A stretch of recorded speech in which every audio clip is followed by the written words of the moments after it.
Okay, so this is what I told my husband. I was like, I showed him the book and I was like, so basically this is the Hunger Games with superpowers. Like that's what this book was. And honestly, it kind of made me a little angry.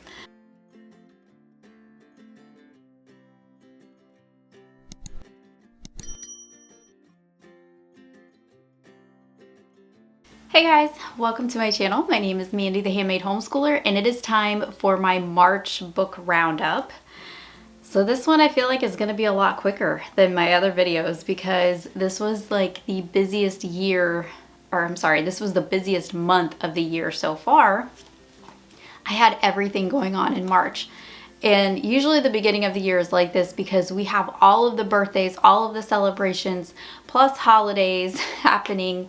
And for my family, it seems like everything is kind of compressed within like this 2 or 3 month time period, beginning with Christmas. And everything's kind of smushed right in there. And yeah, that's basically what's happening right now. So I don't feel like I'm going to be able to relax until probably the summer, the way that it is happening right now. But I did get a few different reads in, including one really popular book that people are going to hate me on the internet for when I give you a review for it. But you guys know that I like to be honest with my audience. So if I have to delete comments, I'll delete comments. Okay, so let's jump into the review. I have my little list over here that I'm looking at. So if you see me kind of turning this way, that's what it is. And if you see that my hand is bandaged, yes, I hurt myself and I almost needed stitches. But luckily I have a very highly trained Marine Corps husband who bandaged me up and I didn't have to go to the hospital. So I'm all good. It's all good. Okay, so the first book I have was a Kindle book. This is my Kindle. Isn't it pretty? I love my Kindle. Okay, so this was an advanced reader copy from Rachel Scott McDaniel, and it was a Christian historical novel set in the 1920s, and it was a murder mystery. So this one is called Walking on Hidden Wings. It is a brand new release. I really liked this book and I gave it a 4 out of 5.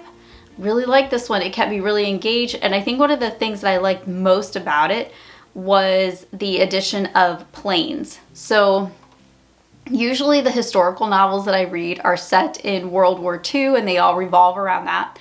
This one was totally different. It was still a Christian historical novel, but it revolved around the murder of her husband. And I can't really say a whole lot more than that because it'll give away the story. But she's trying to solve who killed her husband. And at one point she ends up becoming a suspect. So this is a really cool story. She goes from town to town doing, I forget what they call it, like plane acrobatics. And it's really interesting. It's a really interesting book. So yeah, I recommend this one. Really good one. And all the books that I will be reviewing, I will link down below in my description box so you can go check it out. So the targeted age for this is definitely adult. Although it does not get explicit, there are different references to intimacy between a married couple. So yeah, definitely more in the adult category. I would not let teen girls read that.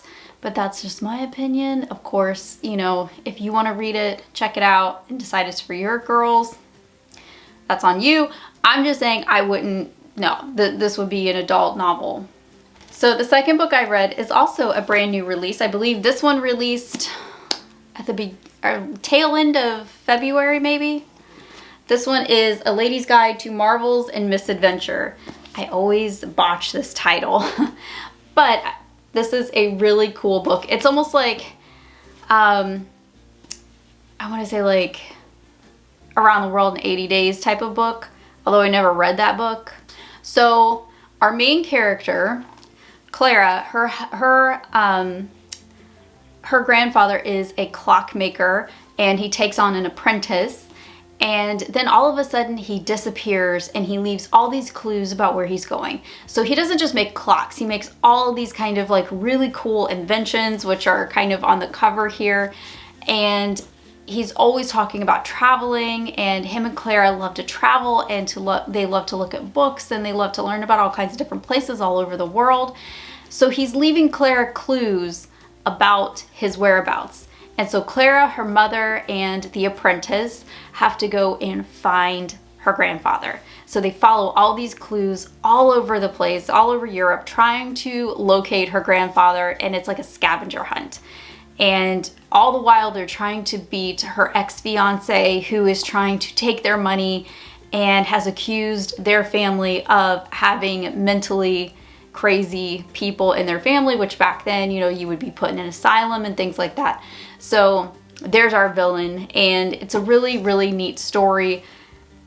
Kept me definitely engaged. I really like this one. This one I gave 4.5 out of 5 stars as well. And I just checked. I don't have any content warnings for this one. I would say that would be fine for teen girls. I really don't want to review this book, but I feel like I have to because it's so popular right now, and I have been asked many times to review this book. I tried to look for it at the bookstore. They didn't have it on my birthday, so I just got the Kindle book. All right, Powerless, Kindle book. Okay, I don't know how it was legal for the writer to write this book and have it published, because it is so much like The Hunger Games. I don't know how she legally got away with it without having a copyright hit multiple times. That really bugged me because The Hunger Games is in my like top 3 favorite series ever. So I've read them many, many, many, many times. Okay, so I'm gonna start with the premise of this book, okay? And then I have a lot of content warnings for this one as well. So we're gonna start with the basics of this book. This is a YA book. Now, when I say YA, that means young adult, and it's specifically for 12 to 18-year-olds. Again, I don't know how they get away with labeling these books the way that they do and with putting things YA like this. Now, if you go on Amazon, it says grade level 9 to 12. That's a little better. I would not recommend this for middle schoolers, but YA in general is aimed at that. And if you go in the YA section of a bookstore, this book is going to be there. So it's very confusing because they're never consistent, as you can see. Like, these publishers are never consistent. They'll put something on one thing, but all the booksellers will put them on the shelves for tweens. It's insanity. Yeah, so in the description it says young adult fantasy. Okay, so this is what I told my husband. I was like, I showed him the book and I was like, so basically this is The Hunger Games with superpowers. Like, that's what this book was. And honestly, it kind of made me a little angry. We have 2 groups of people, one with the superpowers, one not. So we have ordinaries, and then we have, you know, the cool people who have superpowers, like elites. And basically the kingdom, because it's a kingdom, is split in half, and they have the ordinaries have ordinary types of powers, and then you have people sprinkled in who are pretending to be ordinaries and with mundane powers is what they call it, that don't have any superpowers because they try to eradicate them and banish them, and now if they're found within the kingdom, they get killed. So this is a very violent book. I mean, if you know anything about The Hunger Games, pretty violent book. Okay, so we're along the same lines here with that. Now, they have games, just like The Hunger Games, where they basically have these, what I'm going to call tributes, that are offered up to fight the elites. And the elites have like the really cool superpowers, right? Again, it's silly. So the elites have like major superpowers, and the people of royalty have even bigger superpowers, and they have really neat superpowers, and it goes on and on and on. So Peyton, our main character, is pretending to have a mundane power. She's pretending to be psychic, but really she's just observant, and she can fake her superpower because her dad taught her how to do it to survive. That way she wouldn't be killed or banished. Because when they get banished out into like this desert and nobody ever sees these people again. So that's where our setup is. Peyton gets picked, of course. Peyton is like our silver-haired Katniss. So she gets put into these games. She meets the royal family. She basically has to live with them and train with them at their training center. Does it sound familiar yet? And then they have to fight in the games. And oh, she kind of falls in love with the king's son, one of the princes. There's two princes, one that is supposed to be the next king, and the other one who is younger, which is our main male lead. And yeah, so they're falling in love. It gets way too uncomfortable for me. And that's my major content warning here.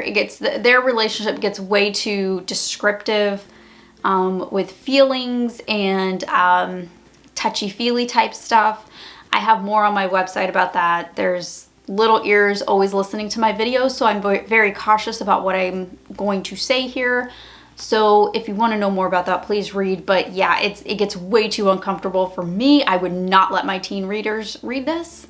And I think I just about threw the book across the room. I would, you know why I didn't? You know why I didn't throw the book? Because it was a Kindle. And I just got that Kindle for Christmas. So I was not going to ruin the gift that my husband got me for Christmas. But if it had been a paperback book, I would have thrown it across the room.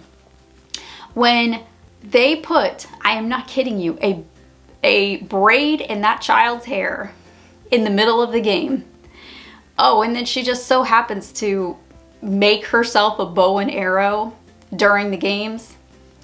That was it. I was like, this is ridiculous. Like, how is this not a copyright warning? And like, I kept like pointing all of the, like, there's probably at least 100 references that are the Hunger Games in here. I think the only way that she got away with it was because they have superpowers. It was so annoying. Yes, it's a totally different book and storyline. I get it, for the people who are gonna come after me because I'm trashing Powerless. But seriously, if the Hunger Games had never been written, Powerless would not exist, okay? Let's be real, okay? She got that from, obviously, she got that from the Hunger Games. And there's even like a little touch of Divergent in there too. And if you want to get technical, the Maze Runner. I feel like the author was really obsessed with like mid-2010s dystopian novels, because I was. And I can see all of the flavors of the big ones within this book. So yeah, do I recommend it?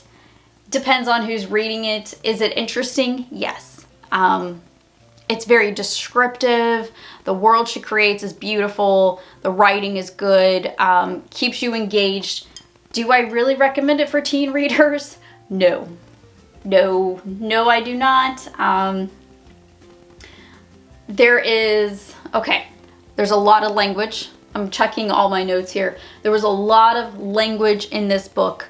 And that was the one thing that I did like about Hunger Games, was there really was no bad language. This one is not the same. At one point, two girls are slow dancing together at a ball, at one of like the royal balls. And they're not very clear of why those two girls are dancing together. Just wanted to point that out. Major tension between the two main characters. They never even kiss, okay? I'll point that out. They never even kiss, but things get really weird. Did not seem PG-13 to me. That it seemed more of like an adult level novel. And it's like, you know, why didn't you just, like this book would not have changed if you have written, if she had written the characters to be like 5 or 10 years older. Which I really find that odd, because a lot of YA novels are like that. They're writing adults, but labeling them as teenagers. It's weird, because they don't act like teenagers. They don't react like teenagers. They don't talk like teenagers. They do everything like adults in their 20s, but because they want to sell these books to young kids, to teenagers, they label them as 16 and 17-year-olds. Okay, my last book of the month. Don't laugh, I've never read it. Little House in the Big Woods. So obviously this is from Laura Ingalls Wilder. I have never read the Little House series. I was not interested in history as a little girl. Okay, but obviously I'm very interested as an adult.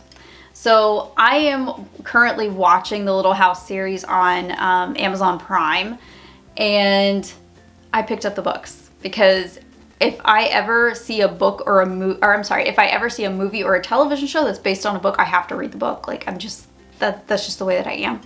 And I had a bunch of the Little House series books on my shelf because my youngest was into them for quite a while and he's been asking for the rest of them. So I will probably go ahead and just buy the entire series at this point. All right, this one was a 5-star. This is an elementary level. This would be a fantastic read aloud for the entire family. So most people know what Little House is in general. It's about a family in the 1800s, and you know, they travel and they have to, really the book talks about their life in early America. So this was really an interesting book. I loved reading about how they did different things, like how they made different things, how they got their food, how they acquired food, her first trip to the store, really like how her mother and father just did daily life. That was like super interesting to me. This was an adorable book. I loved it. So I am actually already reading the second book right now. I'm not finished. I am halfway through right now. It is Little House on the Prairie, which is the second one, where they leave the big woods and they build a house. They create their own little settlement in Kansas, I believe. I might have that wrong. I don't know. It's very early and I haven't had my coffee yet. So this is my first couple sips right now. They travel from Wisconsin to Kansas. So they're in Kansas. I can't believe I remember that. Okay. So I don't know how much reading I'm going to get done. It is April 3rd right now, and I'm reading 2 different books. I don't know if I'm going to finish either one of them. I know I'll finish this one. But thank you for hanging out with me today. I appreciate having all of you here and hanging out with me for my book reviews. I know this is kind of newer type of content to my channel, so I'm really glad that you are all here.